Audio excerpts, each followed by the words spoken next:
இயேசுவின் அன்பு. கிறிஸ்து இயேசுவின் நாமத்தினாலே உங்களுக்கு அன்பின் வாழ்த்துக்கள்.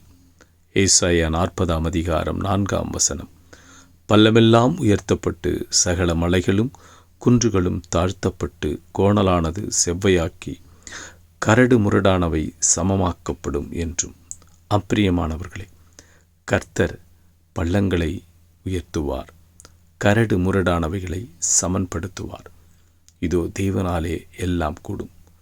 அவர் உயர்ந்தவனை தாழ்த்தவும் தாழ்ந்தவனை உயர்த்தவும் அவராலே ஆகும். எனவே உன் நிலைமையை கர்த்தர் அறிந்திருக்கிறார்.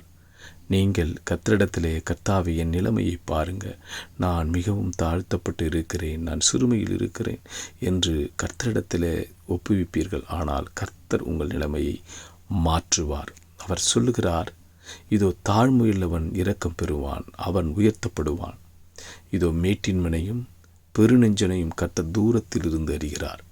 இதோ பெருமையுள்ளவனுக்கோ கர்த்தர் எதிர்த்து நிற்கிறார். எனவே தாழ்மைப்படுகிறவன் அவன் ராஜாக்களுக்கும் பிரபுக்களும் மத்தியிலே கர்த்தர் உயர்த்துவார்.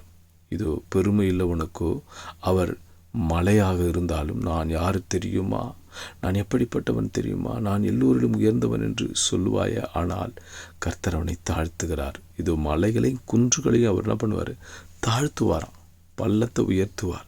அப்போ உன் கோணலான வாழ்வுதனை அவர் செவ்வையாக்க முடியும். உன் வழிகள் ஒருவேளை தாறுமாறாக இருக்கலாம், கரடு முரடாக இருக்கலாம். அதையெல்லாம் அவர் சரி செய்து சமன்படுத்தி உன் வாழ்வை உயர்த்த தேவனாலே ஆகும். நீ கர்த்தரை நம்புவேயானால் கர்த்தர் உன்னை உயர்த்தி ஆசீர்வதிப்பார். அவர் சகலத்தையும் சமன் செய்வார். எல்லாவற்றிற்கும் மேலான தேவன் எல்லாவற்றுக்கும் நியாயம் தீர்ப்பார். ஆமீன்.